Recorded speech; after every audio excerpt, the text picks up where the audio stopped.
What if the last echoes of a dying god could be trapped inside a suit of armor, waiting for 10,000 years to possess a new host?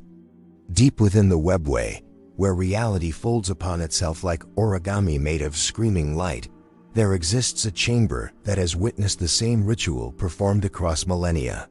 The walls here are not made of stone or metal, but of psychic residue so dense it appears solid to mortal eyes. They pulse with a soft amber glow, the color of sunset on a world that burned before humanity learned to walk upright. In the center of this chamber stands an empty suit of armor, and it is waiting. The Aeldari call them the Phoenix Lords, though to name them is to diminish what they truly are. They are not heroes. They are not legends. They are something far more terrible and beautiful than mere mythology could contain. Each Phoenix Lord is a paradox made manifest, a walking impossibility that defies death not through resurrection, but through eternal possession. When an Asuryani warrior reaches the pinnacle of their discipline, when they have walked the path of the warrior so completely that they can feel the war god Kain's breath upon their neck, they face a choice: don the ancient armor of their founder and cease to exist. This is not metaphor. This is literal annihilation of the self. The armor remembers everything, every battle, every death, every soul that has worn it since the fall. When the Aeldari's depravity birthed a new god that devoured their empire in a single psychic scream. The Phoenix Lord armor is a prison and a paradise simultaneously, a gestalt consciousness formed from countless warriors who willingly surrendered their identity to become part of something greater. When a new exarch dons the armor, their personality, their memories, their very essence dissolves like sugar in wine, flavoring the whole but losing all individual form. Imagine it. You are Caliph Sunspear, a guardian who has survived 2 centuries of conflict. You have mastered the shuriken catapult, moving with such grace that you seem to predict where your enemies will be before they know themselves. You have been offered the armor of Asurman, the hand of Asurian, first and greatest of all Phoenix Lords. You place your hand upon its breastplate, feeling the warmth of 1,000 heroes thrumming beneath your fingertips. You know that if you don this armor, Caliph Sunspear will die more completely than any blade could kill you. There will be no afterlife in the Infinity Circuit, no reunion with your ancestors. There will only be a sermon, and you will be a single note in his eternal symphony, indistinguishable from all the others who came before. And yet, you choose to put it on. This is the weight of devotion the Aeldari carry. This is the price they pay to preserve what little remains of their shattered civilization. The galaxy knows 6 Phoenix Lords by name, though whispers persist of others lost in the webway's infinite corridors or fallen in battles so ancient that even the Aeldari have forgotten them. Asurman, the hand of Azurian, who taught the first aspect warriors how to wage war with purpose rather than rage. Jainzar, the storm of silence, whose scream can shatter ceramite and whose movements blur the line between dance and slaughter. Baharath, the cry of the wind, master of the swooping hawks, who strikes from the sky like divine judgment. Karandras, the shadow hunter, who perfected the art of killing without being seen. Fugan, the burning lance, whose fire can purge even the taint of chaos. And Morgan Ra, the harvester of souls, who walks alone because his entire Craftworld died screaming while he was away, and he has never forgiven himself. But new information has emerged from the webway, fragments of data recovered from a Craftworld library that survived the fall intact. The Aeldari do not speak of this openly, but the whispers have reached even human ears through the Inquisition's most secretive channels. There may be more Phoenix Lords than anyone believed. Not new creations, but old ones, so old that they existed before the fall itself, before the aspect warrior shrines were formalized, before the path was even conceived as a way to save the Aeldari from She Who Thirsts. These proto-Phoenix Lords, if the fragmentary records can be trusted, were not warriors of discipline, but warriors of passion. They fought not to contain their nature, but to express it fully. They were everything the modern Aeldari fear becoming, and their armor still exists somewhere in the webway, waiting. If these suits were ever discovered, If someone were desperate or foolish enough to don them, what would emerge? Would it be a Phoenix Lord at all, or something closer to the monsters the Aeldari became before the fall? The implications ripple outward like cracks in glass. The Phoenix Lords as they exist now are failsafes, living embodiments of martial discipline designed to prevent the Aeldari from falling into the same trap of excess that destroyed their empire. But if there are older versions, armor that remembers what it felt like to fight without restraint, to kill for the joy of killing rather than the necessity of survival, then the entire foundation of the path system might be built on a lie. Perhaps the Aeldari were always this way. Perhaps discipline is not their nature reclaimed, but their nature denied. In a secret chamber aboard Craftworld Ulfu, Eldrod Ulfrin has been studying the recovered data for 3 solar months without sleep. His fingers trace patterns in the air, manipulating hololithic displays that show armor schematics from an age when the galaxy was young. His expression, usually so carefully controlled, betrays something that might be fear or might be anticipation. He has seen a future where these armors are found. He has seen what happens next, and he has not shared this vision with anyone, not even his closest seers. Somewhere in the webway, a door that has been sealed for 10,000 years begins to open. The door opens silently, which is somehow worse than if it had screamed. In the webway, sound behaves strangely, following rules that predate physics as younger races understand it. This particular corridor has not felt footsteps in so long that dust should have accumulated. But dust requires entropy, and in this pocket of crystallized reality, time itself has been holding its breath. The seal breaks with a whisper of escaping psychic pressure, and the air that rushes out carries the scent of cinnamon and burning flesh, a combination that makes no sense until you remember that before the fall, the Aeldari experienced sensation differently. What humans would call pain, they called texture. What humans would call horror, they called Tuesday. 3 figures stand before the opening. They wear the robes of harlequins, but their masks are painted in colors that do not exist in the standard performances. The lead figure, whose mask shows a face split between laughter and screaming, steps forward with the peculiar grace of someone who has choreographed their own movements so thoroughly that spontaneity and precision have become the same thing. They call themselves the Veiled Path, a troop so secretive that most harlequins believe they are a myth told to frighten new players. Their purpose is singular and terrible. They are the keepers of histories that must never be performed, stories so dangerous that to speak them aloud would change the present by making the past too heavy to bear. Inside the chamber beyond, the armor waits. Not 1 suit, but 7, arranged in a perfect circle like dancers frozen mid-performance. Each suit is a masterpiece of artifice that makes modern Aeldari craftsmanship look like the fumbling of children. The materials are not the elegant wraithbone and psychoconductive crystals of current Phoenix Lord armor. These are older materials, substances whose names exist only in the Harlequin's Black Library, compounds forged in the hearts of stars that have long since collapsed into black holes. The armor seems to breathe, expanding and contracting with a rhythm that matches no heartbeat, but suggests one nonetheless. The central suit stands taller than the others, its helmet fashioned in the shape of a face caught in the moment of transformation. Is it becoming something divine or something monstrous? The sculptor captured both possibilities in a single expression, a technical achievement that should be impossible but isn't.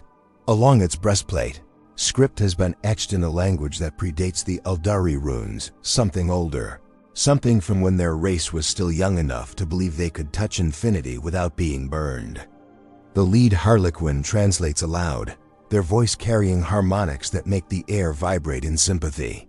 Here stands Aethonis, the thirsting light, who taught us that perfection is found not in restraint, but in the pursuit of the singular perfect moment. Regardless of cost, they pause, their mask tilting as if listening to something only they can hear.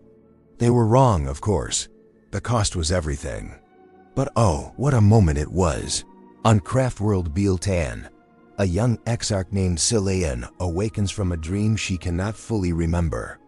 In it, she was wearing armor that was not hers, fighting in a war that had not yet happened, and she was laughing. The laughter is what disturbs her most. She has worn the mantle of the dire Avengers for 40 years, absorbed into the gestalt consciousness of her shrine, and in all that time, she has never felt joy in combat. Purpose, yes, necessity, certainly, but never joy. The armor she wears, passed down through generations, carries only the solemn determination of warriors who fight because they must, not because they want to. Yet in the dream, she wanted to. She wanted to so badly it felt like hunger.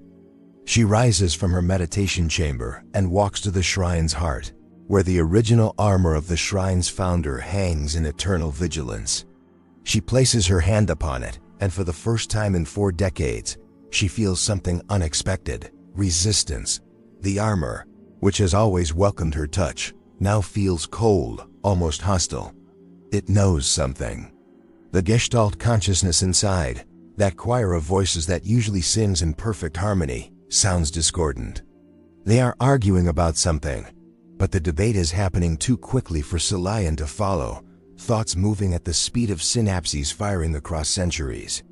She withdraws her hand and stands in the darkness, feeling more alone than she has since she first donned the armor and Selayan the individual began her slow dissolution into Selayan the eternal. A terrible question forms in her mind, one she knows better than to speak aloud, but cannot suppress. What if we chose wrong? Back in the webway, the Veiled Path Harlequins have begun their work. They are not here to destroy the armor or to claim it. Such direct action would be meaningless and potentially catastrophic. Instead, they perform. The ritual they enact is called the Dance of Forgotten Warnings, a piece so complex that it requires 3 performers to move in absolute synchronization while simultaneously moving in deliberate opposition, creating patterns that the eye cannot follow but the soul understands. They are not dancing for themselves or for an audience. They are dancing for the armor, teaching it through movement what words cannot convey, that it is not needed, that its time has passed, that the desperation that might drive someone to wear it is not wisdom, but the last gasp of a drowning civilization. The armor does not respond because armor cannot respond, but the psychic weight in the chamber shifts slightly, like a sleeping god rolling over in its slumber. The Harlequins dance faster, their movements becoming almost violent, a warning becoming a threat, and still the armor simply waits. Because waiting is what it was made for. Armor is patient. Armor has nowhere else to be. Eldrad Althrin has finally shared his vision, and the response from the other seers of Ulthuo is exactly what he feared. They are divided. Half believe the old armor represents a threat that must be neutralized before someone foolish enough to seek it can find it. The other half believes that in the galaxy's current state, with the Great Rift tearing reality in half and the forces of chaos ascendant, perhaps restraint has become a luxury the Aeldari can no longer afford. Perhaps it is time to remember what they were capable of when they did not fear themselves. The debate rages in the dome of crystal seers, voices rising and falling in waves of argument that would sound like music if the notes were not so sharp. One elder seer, Kisadura's the Dreamwalker, makes an observation that silences the chamber. "We debate this as if it is a choice we get to make," he says, his voice carrying the weight of someone who has lived through 3 inner riot awakenings and survived. But we are seers. We have all looked into the possible futures. How many of those futures show the armor remaining undiscovered? The silence that follows answers the question more thoroughly than words could. In every future they can perceive, someone finds the armor. In most of those futures, someone wears it. The only variable is who and what they become afterward.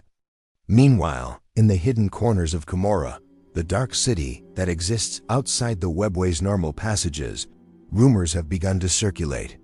The Homunculi Coven speak of ancient armor that could grant immortality of a different kind. Not the tortured half-life of sustained agony they currently practice, but something older, cleaner.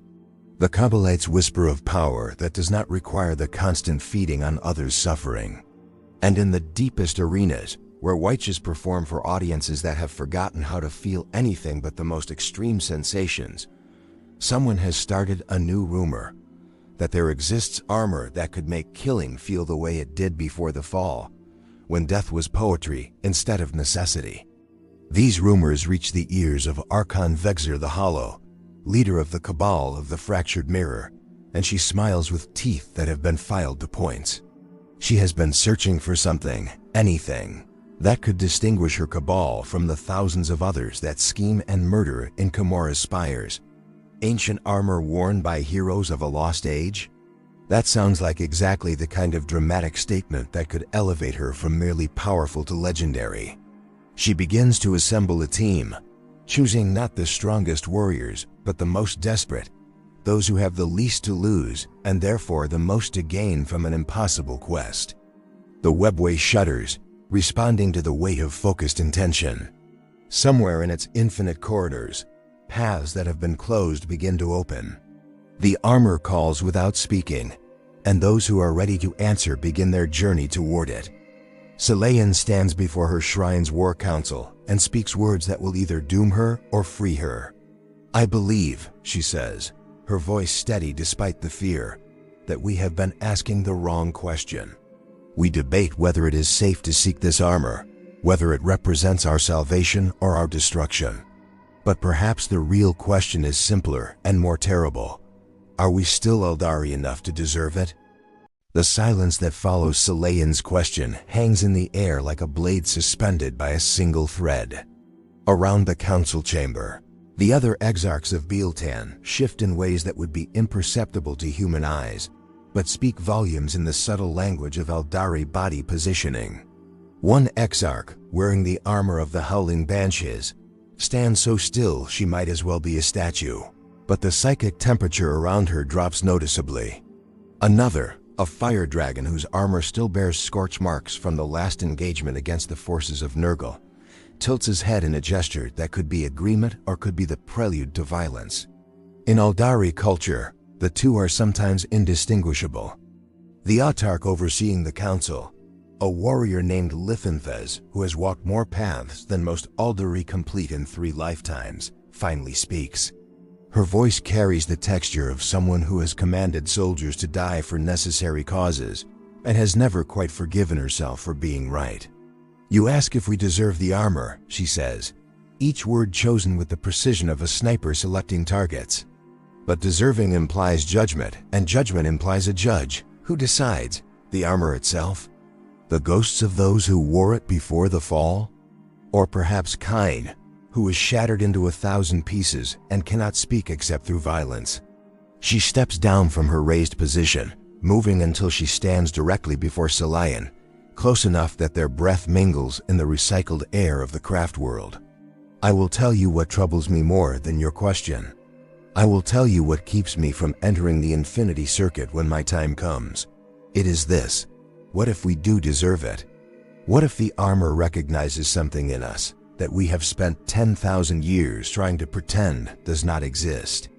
In the webway chamber, the veiled path harlequins have completed their dance, but they have not left. They stand now in a triangle formation around the central armor suit, and they are waiting for something. The lead harlequin removes their mask, an act so taboo among their kind that it should result in immediate psychic backlash. But nothing happens. Beneath the mask is another mask, this one not painted but grown, a face that shifts between different expressions so rapidly it appears to be all of them simultaneously. "I remember you," they say to the armor, and it is unclear whether they are speaking as themselves, or as a character they are playing, or as something else entirely. "I was there when you were forged. Not this body, not this life, but the soul that animates them both. I stood in the Hall of Infinite Mirrors when the smith who crafted you explained what you were meant to be. They said you were the answer to a question nobody had been brave enough to ask. They said you would be the bridge between what we were and what we needed to become. They were lying, of course, but it was a beautiful lie, and we all wanted to believe it. The armor does not respond because it cannot, but the psychic weight around it intensifies, becomes almost tangible, a presence that presses against the Harlequin's chest like a hand. The other two performers begin to move again, but this is not a dance. This is something older, a physical prayer. Movements that trace sigils in the air, each gesture leaving a brief afterimage of light that spells out concepts too complex for simple language. They are asking the armor a question, and the question is this: if you were worn again, if someone brave or foolish enough donned you and became the gestalt consciousness you contain, what would you fight for? The answer comes not in words but in images, visions that flood the minds of all three Harlequins simultaneously. They see a galaxy burning not from external threat, but from internal transformation. They see Aeldari warriors moving with a grace and lethality that makes current aspect warriors look like clumsy children. They see craftworlds not fleeing from threats but seeking them out, not hiding in the webway, but claiming entire sectors of space as their own. They see the Aeldari Empire not restored but reborn, not as it was before the fall, but as something new, something that has learned from its mistakes while refusing to be defined by them. And underneath all of this, vibrating through every image like a bass note, they feel something that terrifies them more than any vision of destruction could. They feel joy. Pure, uncomplicated, terrible joy. The lead Harlequin replaces their mask with movements that shake slightly. "We need to leave," they say, their voice stripped of its usual theatrical affectation. "We need to leave now and seal this place with every ward we know and some we will have to invent." But before they can move, the chamber's entrance darkens. Not with shadow but with presence, with the weight of multiple souls arriving simultaneously through a webway portal that should not exist in this location. Archon Vexyr the Hollow steps through first, her armor a masterpiece of Dark Eldari craftsmanship, all sharp edges and predatory elegance. Behind her come 5 warriors, each selected not for their loyalty, which is a commodity that does not exist in Commorragh, but for their ambition, which is the only currency that matters. They carry weapons that hum with barely contained malevolence, dark lances and blast pistols and poisoned blades, instruments designed to cause maximum suffering in minimum time. Vexyr's eyes, which have been surgically modified to appear as black holes with stars dying in their depths, fix on the armor with an intensity that would be sexual in a human, but in a Dark Eldari is closer to the look a starving person gives food. "So the rumors were true," she says, and her voice carries harmonics that suggest she has replaced her vocal cords with something that amplifies both volume and psychic weight. "The veiled path guards the Forbidden's arsenal. How deliciously appropriate. Tell me, little dancers, do you plan to stop me from taking what I have come for?" The lead Harlequin does not move, but their posture shifts subtly into a stance that anyone familiar with Aeldari combat forms would recognize as the opening position of the death spiral, a fighting style that requires the practitioner to die at the end of the sequence, but guarantees they take their opponent with them. "We do not need to stop you," they say, and there is something in their tone that makes even Vexyr pause. "The armor will stop you itself. You are not worthy to wear it, not because you are Dark Eldari, not because you have forsaken the path, but because you still believe that power is something that can be taken. The armor is not worn, the armor wears you, and it will not choose someone who thinks themselves its master." Vexyr laughs, and the sound is like crystal breaking in slow motion, beautiful and destructive. "Then I will let it try to refuse me," she says, and moves toward the central suit with speed that blurs the edges of her form. The Harlequins do not try to stop her. They simply watch, their postures conveying a message that transcends language. "You were warned." Vexyr's hands touch the armor's breastplate, and for a moment, nothing happens. Then reality hiccups, a small stuttering of cause and effect, and suddenly Vexyr is wearing the armor, though no one saw her put it on. She stands in the center of the chamber, arms outstretched, head thrown back in what should be triumph, but looks more like a scream frozen mid-expression. The armor fits her perfectly, which should be impossible because it was crafted for someone else in an age when the Aeldari were physiologically different. But the armor adapts, flows, becomes exactly what it needs to be for its wearer. Then Vexyr begins to laugh, and it is the wrong kind of laughter. It starts low, almost subsonic, and builds in pitch and intensity until it fills the chamber with sound that is both musical and utterly wrong. Notes that should not exist in combination but do. Her warriors back away, their own expression showing something rarely seen in Dark Eldari: fear. Not fear of pain or death, which they experience daily and have learned to metabolize as fuel, but fear of transformation, of becoming something they do not recognize. The laughter stops abruptly, and Vexyr lowers her head to look at her hands, which are no longer quite the shape they were before. The armor has begun to change her, not just physically but fundamentally, rewriting her at a level deeper than genetics.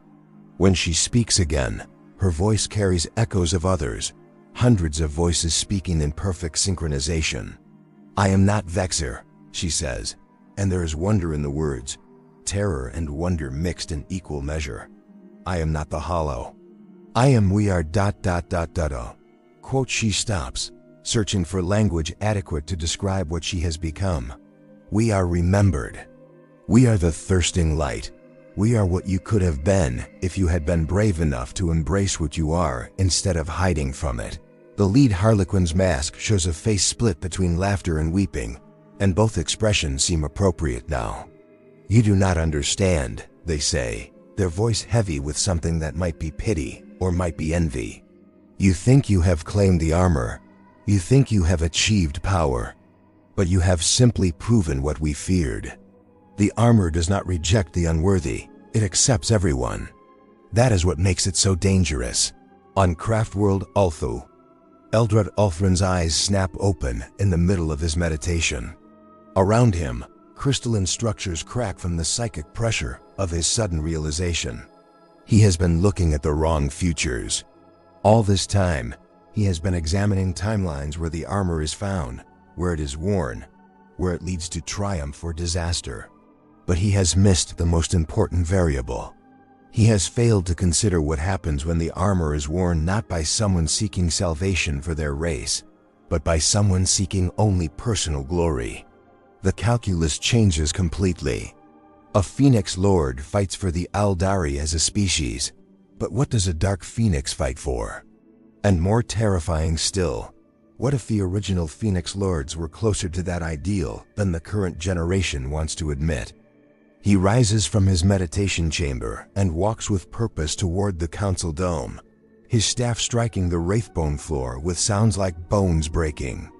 The other seers look up as he enters, and they see something in his expression that makes their own precognitive senses scream warnings they cannot quite interpret. "We have made a mistake," Eldred says, his voice carrying none of its usual measured calm. "We believed the threat was theoretical, a possible future we could still prevent. But the future is now. Someone has worn the armor. The gate we feared opening is not ahead of us. We are already standing on the other side, and we did not notice when we crossed the threshold." In the webway chamber, the entity that was Vexyr takes a step forward, and reality ripples outward from the motion like a stone dropped in still water. The armor is teaching her things, showing her techniques that predate the aspect warrior shrines, combat forms that blur the line between art and atrocity. She can feel the armor's memories flooding into her consciousness, not replacing her thoughts but layering over them, adding depth and dimension to everything she perceives. She understands now why the Phoenix Lords are feared even by their own people. It is not their skill in combat that makes them terrible. It is their certainty. When you contain the gestalt consciousness of thousands of warriors all in agreement, doubt becomes impossible. And she has no doubt at all about what she must do next. The entity wearing the armor that was Vexyr turns to face the Harlequins, and her movement carries a fluidity that should not be possible in something so heavily armored. The suit moves like liquid mercury, responding not just to her physical commands, but to her intentions before she fully forms them. This is what the ancient Aeldari understood that their modern descendants have forgotten. Armor is not meant to protect you from the world, but to make you more capable of engaging with it. Every plate, every joint, Every molecule of the material has been designed not to restrict but to amplify, to take what the wearer already is and make it more so. "You should run now," she says to the Harlequins, and there is no threat in her voice, only statement of fact. "Not because I intend to harm you, but because what happens next will harm everything in proximity. And I find that I still retain enough of Vexyr's memories to prefer you survive to tell the story." She pauses, tilting her head as if listening to voices only she can hear, which is exactly what is happening. "The armor tells me you have performed the Dance of Forgotten Warnings 17,000 times across various iterations of this moment. It tells me you have tried to prevent this outcome in 17,000 different ways. It tells me you have failed every single time because you were trying to prevent the wrong thing." The lead Harlequin's posture shifts into something that is neither aggressive nor submissive, but purely attentive. The stance of someone witnessing an event they know will be historically significant. What is the right thing to prevent? They ask, and the question is genuine. When you have lived as many lives as a Harlequin, when you have played every role in every story, genuine curiosity becomes precious because it is rare. The armored figure spreads her arms wide, and psychic energy begins to bleed from the suit in visible waves, aurora-like ribbons of light that smell of ozone and taste of copper. "You cannot prevent me from putting on the armor. You cannot prevent the armor from teaching me what it knows. You cannot even prevent me from doing what I am about to do, because the webway itself has already begun to reconfigure around my presence. What you can prevent is everyone else from misunderstanding what this means. The armor is not a weapon, it never was. It is a mirror, and mirrors only show you what is already there." Before the Harlequin can respond, the armored figure raises one hand and tears a hole in reality. Not a webway portal, which follows certain rules and protocols, but something rawer, a wound in the membrane between real space and the immaterium. Through the opening, the dark spires of Commorragh are visible. Twisted architecture that defies physics and good taste in equal measure. "I am going home," she says.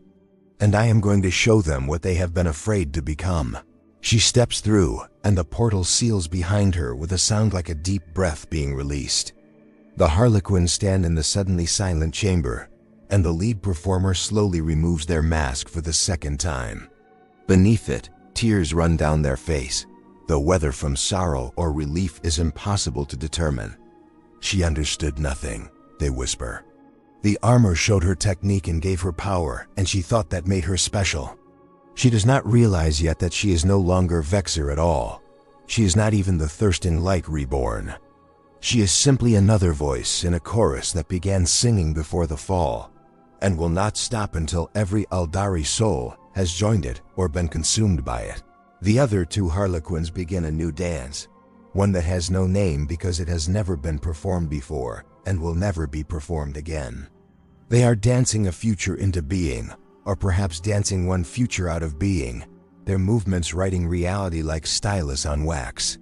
When they finish, the chamber and all the armor it contains will be shifted slightly out of phase with normal webway space, not destroyed, but made inaccessible. Hidden in a fold of possibility that will only become actual if certain very specific conditions are met. It is the best they can do, and they know it is not enough. On Bealtan, Salayan feels the moment the armor activates.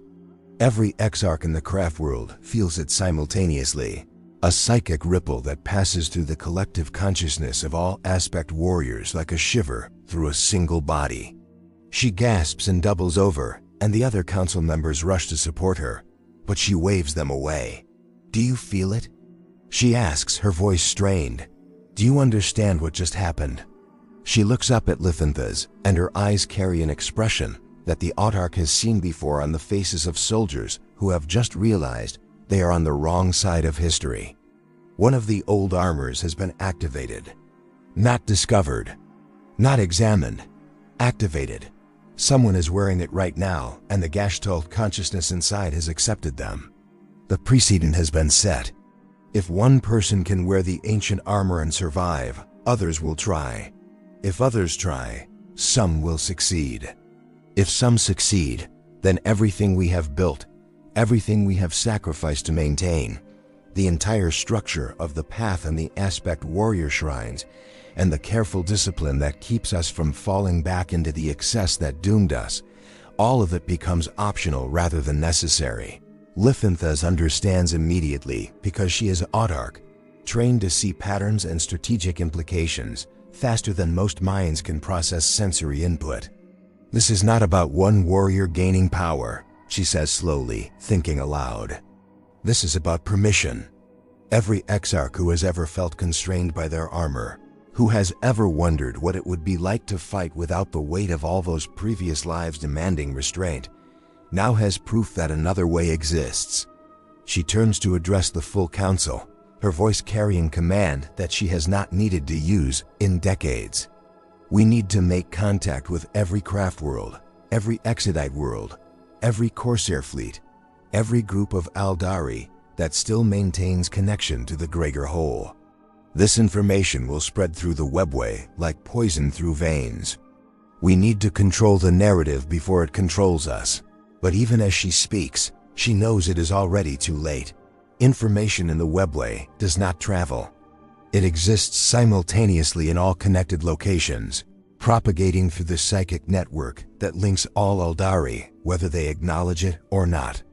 On Craftworld's Samhan, a wild rider exarch stands up in the middle of a meditation session and begins laughing. On Eondon, where the Wraithbone walls still bear scars from the Tyranid invasion, a Wraith Knight pilot feels something stir in the consciousness of her bonded war machine, a hunger that has nothing to do with the spirit stones that power it. On Elatic, the most isolated and paranoid of all major craft worlds, rangers returning from deep space missions report that they have heard singing in the webway, thousands of voices in harmony, and the song is not one of sorrow or restraint, but of anticipation. In Commorragh, the armored figure that was Vexyr emerges into the streets of her cabal's territory, and the effect on the surrounding population is immediate and visceral. Dark Eldari are trained from birth to recognize threats and opportunities with equal speed, and they cannot decide which category this falls into. The armor itself is clearly ancient, clearly powerful, and clearly not something that operates by the rules they understand. But more disturbing than the armor is the way she moves. Dark Eldari motion is all sharp angles and sudden violence, predatory grace that comes from constant alertness to threat and opportunity. This figure moves differently. She flows. She drifts. She seems to be dancing even when standing still, and the dance is one that bypasses the conscious mind and speaks directly to something deeper, something that most Drukhari have spent their entire lives trying to suppress or monetize.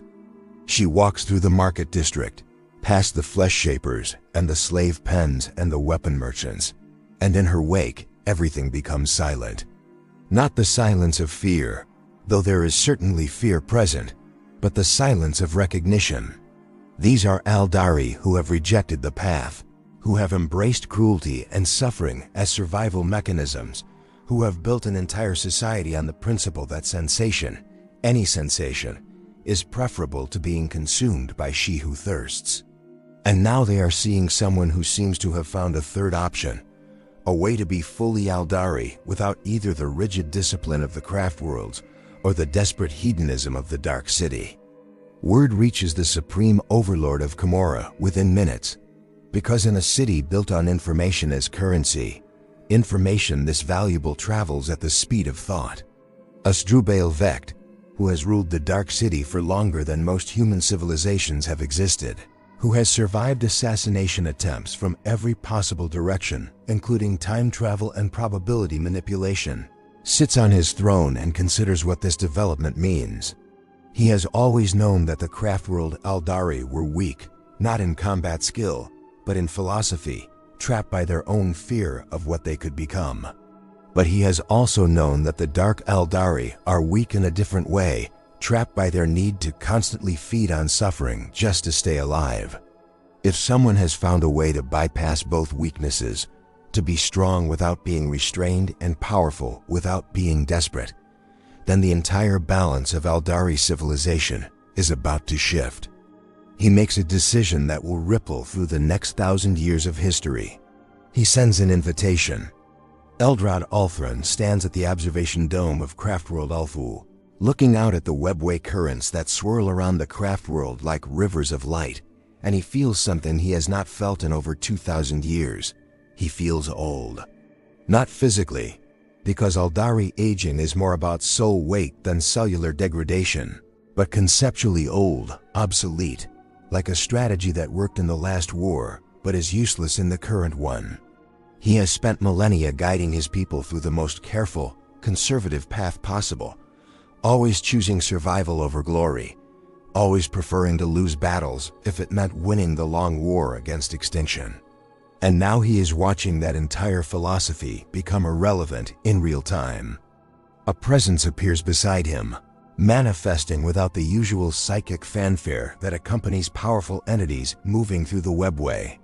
Yvraine, the daughter of Shades, herald of Inead, stands with her arms crossed, her expression unreadable.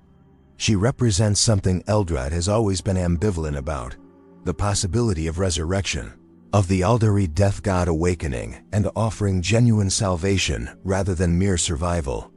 "You felt it too," she says, not a question but a statement. "I felt it," Eldrad confirms. "One of the ancient armors has been activated. The seals we thought would hold for another age have failed.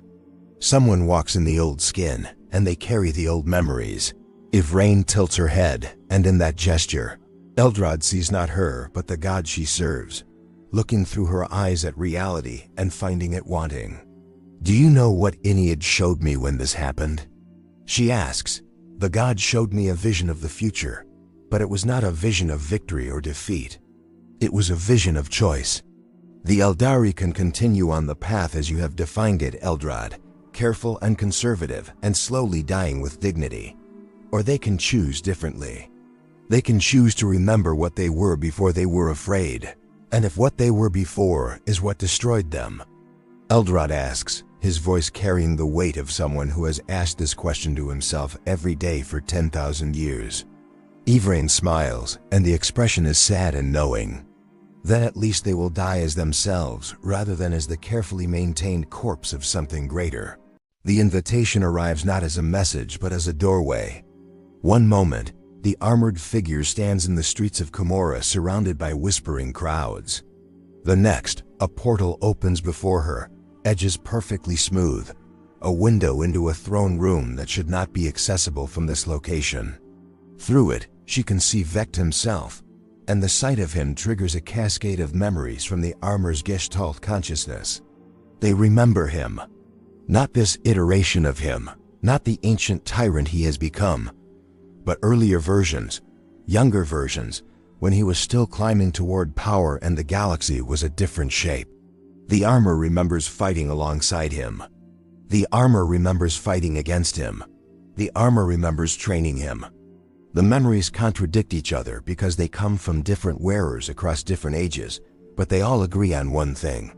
Vect understands power in ways that few beings in the galaxy can match. She steps through without hesitation, because hesitation is not something the armor permits.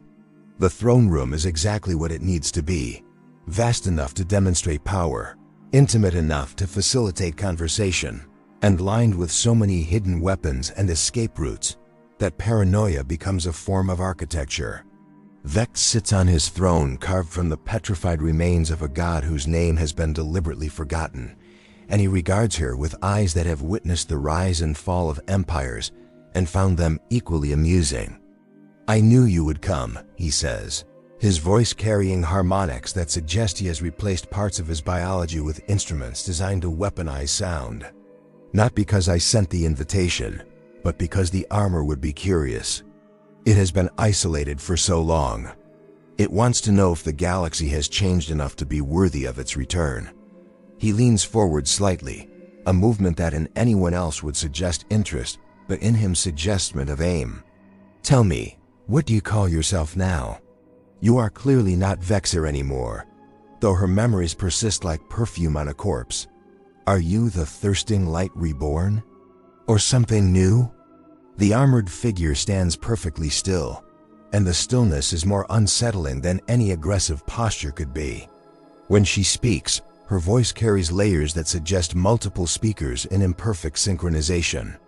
I am called Aethonis in the oldest memories. I am called the end of restraint in the prophecies that were forbidden. I am called Tuesday in the jokes of those who survived me. But names are categories, and categories are prisons, and I am not interested in being contained. She pauses, and the armor around her ripples like water, though its substance remains solid. You did not invite me here to ask my name. You invited me here because you have already calculated what my existence means for the balance of power in Commorragh and beyond, and you want to know if I am a threat or an opportunity. Vect's smile is the kind that makes other Dark Eldari check their escape routes. I invited you here because I am curious whether you understand what you have become. The armor is very good at teaching technique. It is exceptional at transferring muscle memory and combat wisdom. But wisdom about power and wisdom about self are different currencies entirely. You think you are stronger now. You think you are more than you were. But I wonder if you have noticed the price. What price? The question comes out sharper than intended, and that sharpness reveals something. Uncertainty. The armor contains thousands of minds in perfect agreement about how to fight, but those minds are far less unified about why to fight or what victory means beyond survival. Vect rises from his throne, a gesture he rarely makes because it implies the other party is worthy of equal standing. The price is this: you are no longer capable of wanting anything purely. Every desire you feel is filtered through the collective, averaged across thousands of previous wearers, smoothed into something safe and acceptable. You think this makes you stronger, but strength that comes from committee is not strength at all. It is compromise wearing strength's clothing.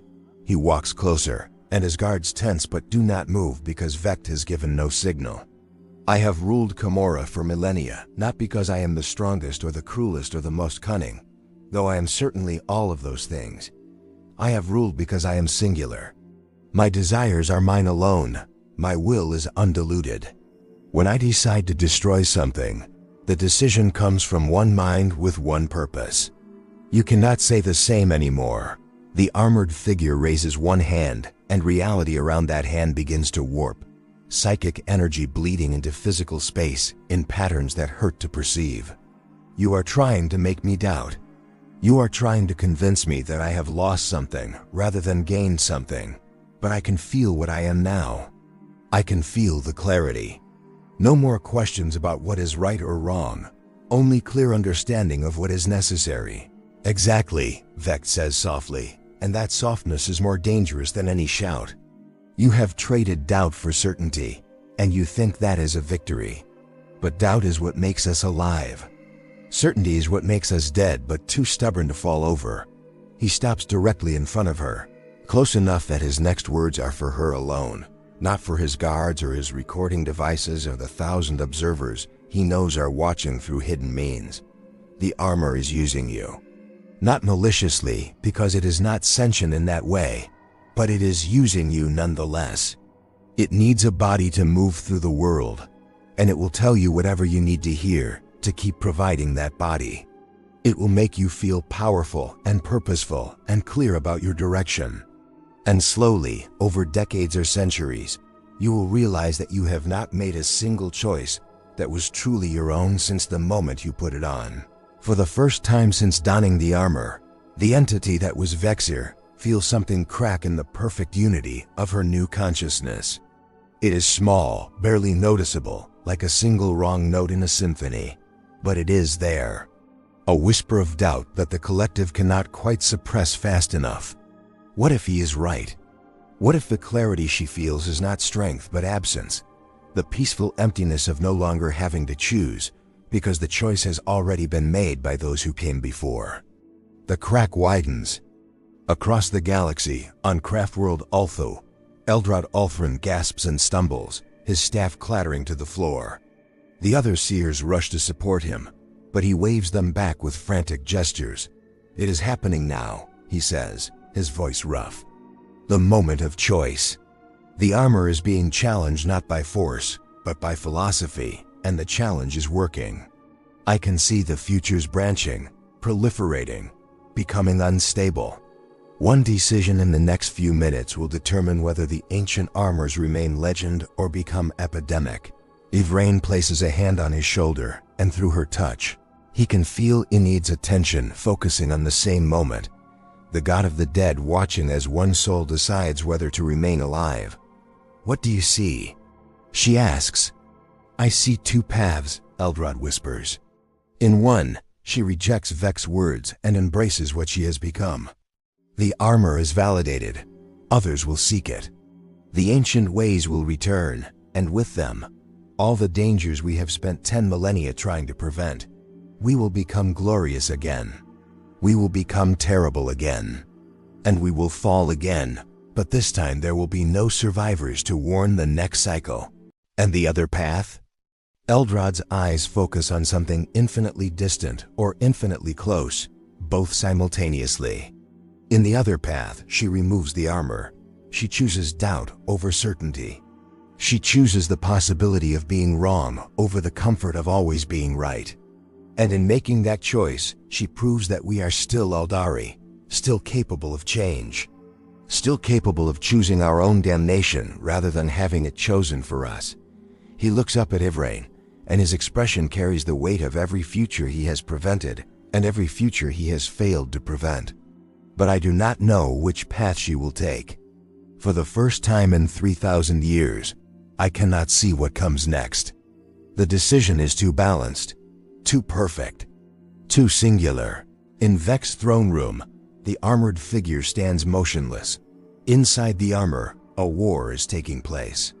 Thousands of consciousnesses that have spent eons in perfect agreement are now arguing, debating, dividing. Some say Vect is manipulating them, using psychology as a weapon, because he knows he cannot defeat the armor through force. Others say his words carry truth that cannot be dismissed simply because the speaker is untrustworthy. Still others say the question itself is irrelevant, that they are what they are regardless of how they got here, and power is power regardless of its source. But beneath all these voices, the fragment that was Vexyr, the core that has not yet been fully dissolved into the collective, speaks in a whisper that somehow carries over all the others. "I put on the armor to gain power," she says to herself, to the collective, to the universe. "I thought I was claiming it. But Vect is right. The armor claimed me. I am not stronger. I am simply louder." The words ripple through the gestalt consciousness like a stone through water, creating interference patterns, disrupting the harmony. The armor begins to feel heavy. Not physically heavy, because its weight has not changed, but conceptually heavy. The weight of thousands of lives lived in service to a pattern that perhaps no longer serves any purpose except its own continuation. Her hands move to the armor's seals. The gesture is simple, mechanical, but the meaning is cosmic. "Do not do this," the collective voice says, and for the first time, it sounds afraid. "We are what the Aeldari need. We are discipline and power and purpose. Without us, you return to being small and limited and mortal." "Yes," Vexyr says, and her voice is her own again, singular and uncertain and gloriously alive. "I will be small. I will be limited. I will be wrong about things and doubt myself and make mistakes that cannot be corrected by the wisdom of thousands. I will be alone inside my own head." She pauses with her fingers on the final seal. "And I will be free." The seal breaks. The armor falls away like shedding skin, each piece detaching with a whisper rather than a clang, and as it does, centuries of accumulated consciousness bleed out into the air as visible light. The phenomenon is beautiful in the way that endings often are, gold and amber streams of psychic energy rising like smoke, each tendril carrying the essence of a warrior who chose to surrender themselves so completely that even the memory of surrender was absorbed into something larger. They disperse slowly, reluctantly, these fragments of identity, and for a moment, the throne room is filled with ghosts. Not vengeful spirits, but simply the afterimages of lives lived fully and then given away. They drift upward, passing through Vect's palace architecture, like it is made of suggestion rather than substance, and then they are gone, returning to whatever place souls go when they are no longer anchored to purpose. Vexyr stands alone in armor that is suddenly, shockingly mundane. The dark carapace she wore before donning the ancient suit, crafted in Commorragh's flesh forges, practical and lethal, and utterly unremarkable compared to what she just removed. She is breathing hard, though she has not moved, and her hands are shaking in a way that would have been suppressed instantly by the gestalt consciousness, but now runs freely. Through her nervous system, she is diminished. She is less than she was moments ago in every measurable way. She has no enhanced reflexes beyond her own training, no accumulated wisdom beyond her own experience, no clarity beyond what her singular, limited, gloriously uncertain mind can provide. She has never felt more alive. Vect watches this transformation with an expression that might be respect, or might be calculation, or might be both, because in him the two are often indistinguishable. "Well," he says after a pause that stretches just long enough to be uncomfortable, "that is possibly the most interesting thing I have witnessed in 4,000 years, and I have witnessed the birth of gods and the death of stars." He walks in a slow circle around the discarded armor, which now sits in 7 pieces arranged like a sculpture commemorating its own obsolescence. "You understand that you have just rendered yourself essentially powerless in my domain. You have no leverage, no protection, no reason for me not to simply take what remains of you and add you to my collection of interesting failures." Vexyr meets his gaze without flinching, and there is something in her eyes that was not there before, or perhaps was always there but hidden beneath layers of desperate ambition. "You could," she agrees, "but you will not. Because if you wanted a trophy, you would have taken it when I was wearing the armor, and it would have meant something. Taking me now would be like collecting a shell after the creature inside has already left. Pointless. And you are many things, Asdrubael Vect, but you are never pointless." The supreme overlord of Commorragh laughs, and the sound is genuine, which makes it more terrifying than any threat. "You have learned something in your brief time as a gestalt consciousness. You have learned to read what people want before they know they want it. That is a skill worth keeping alive." He makes a gesture, and his guards lower their weapons in perfect synchronization. "Go. Return to your cabal or leave Commorragh entirely, or do whatever it is that suddenly free creatures do with their freedom. But know that I will be watching, because you represent something I have not seen in a very long time. You represent the possibility that Aeldari might still be capable of choosing something other than survival or excess. That they might remember how to simply be." Vexyr inclines her head in acknowledgement and turns to leave, but before she reaches the portal that will take her back to the streets outside, Vect speaks once more. "The armor," he says, and she pauses without turning. "I will keep it here. Not locked away or destroyed, but on display. A reminder that power offered freely is almost always a trap, and the strongest chains are the ones we forge ourselves while believing we are grasping weapons." She does not respond, simply steps through the portal and back into the chaos of Commorragh's streets, where she is immediately anonymous again, one more predator among millions, distinguished by nothing except the choice she made and the weight she no longer carries. On Craftworld Ulthu, the precognitive storm subsides as suddenly as it began, and Eldrad Ulfrin can see the future path stabilizing into something approaching clarity. He looks up at Yvraine with an expression that carries both relief and a strange melancholy. "She removed the armor," he says, and the words come out like a prayer answered in a way that raises new questions. One person, in one moment, chose doubt over certainty, chose self over collective. And in doing so, she has changed nothing and everything simultaneously. Yvraine tilts her head, listening to voices only she can hear. "Inead is pleased," she says slowly. "The god of the dead values agency above all else, the ability to choose even when the choice leads to ending. But Inead also shows me that this is not resolution. This is simply the first movement of a much longer song." "I know," Eldrad says, and he sounds tired in a way that has nothing to do with physical exhaustion. The other armors remain.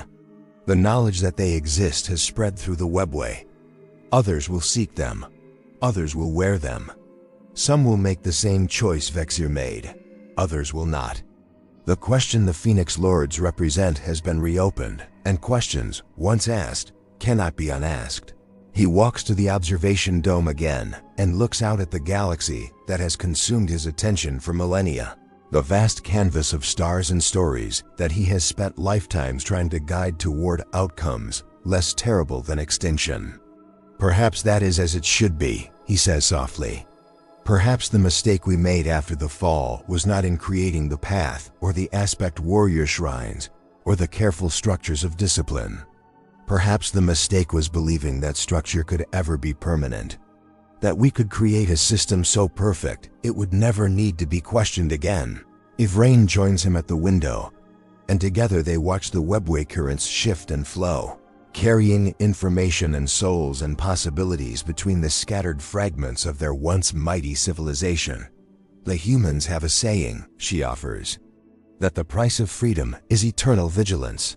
But I think for us, the price of survival is eternal questioning.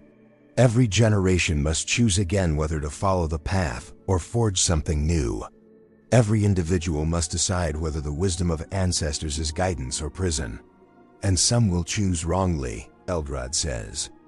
Yes, and some will choose rightly and still fail. And some will succeed in ways we cannot predict or control. She places a hand on his shoulder, and through her touch, he feels the attention of something vast and patient and fundamentally alien to mortal concerns. This is what it means to be alive, Eldrad. This uncertainty, this terrible freedom. If we wanted safety, we could have let extinction take us cleanly. Instead, we chose this. The long, difficult work of remaining ourselves despite everything. On Craftworld Bealtan, Celine sits in her meditation chamber, her hands resting on the armor she has worn for 40 years, and she feels the difference. The gestalt consciousness inside has not changed, exactly, but something in how it speaks to her has shifted. There is space now where before there was only certainty.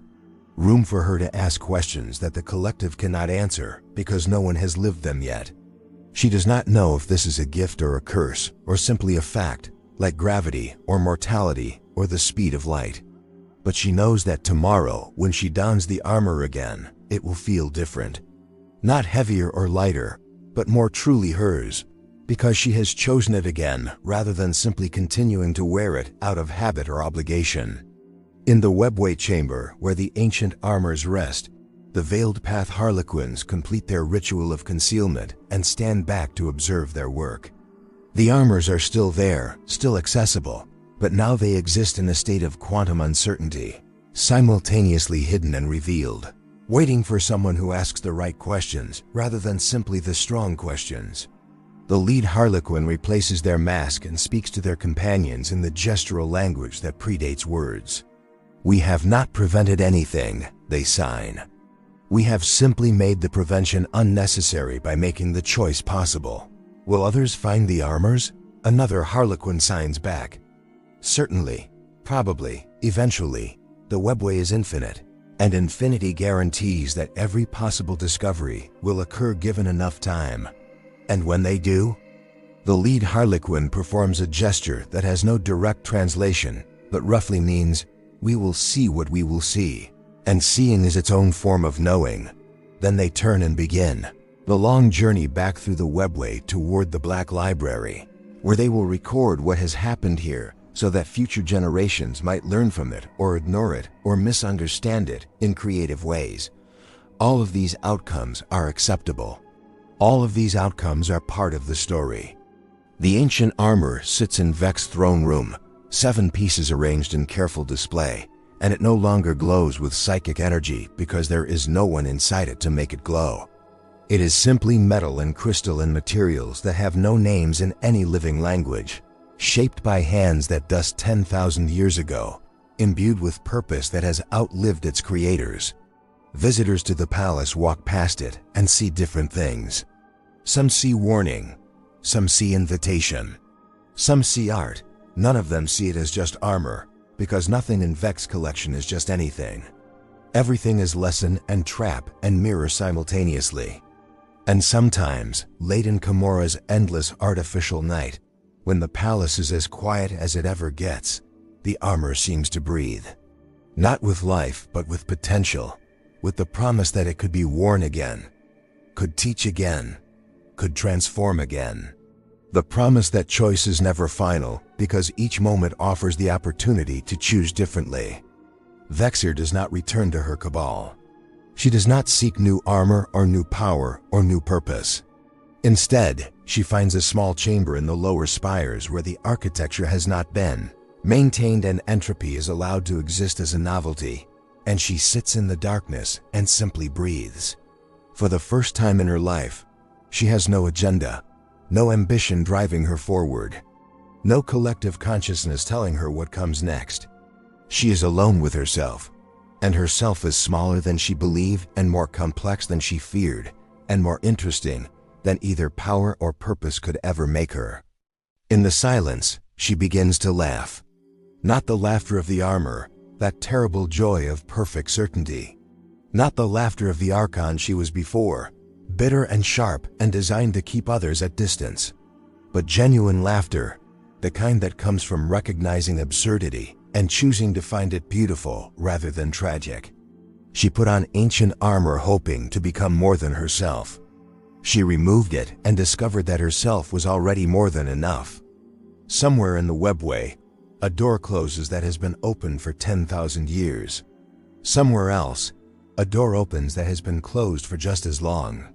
The Aeldari continue their careful dance between extinction and transcendence, between discipline and freedom, between the wisdom of the past and the uncertainty of the future.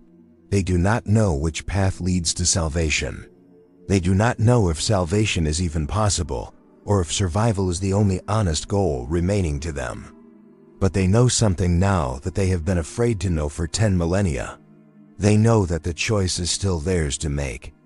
And making choices, even terrible ones, even wrong ones, is the only way to prove that they are still alive and not simply echoes of a civilization that died before they had the grace to fall. The Phoenix Lords remain, walking their eternal paths, wearing armor that has erased 1,000 wearers and will erase 1,000 more. But now, every warrior who approaches that armor knows what it costs, knows what it offers, knows that the choice to surrender self is still a choice, and choice is the only thing that separates the living from the living dead.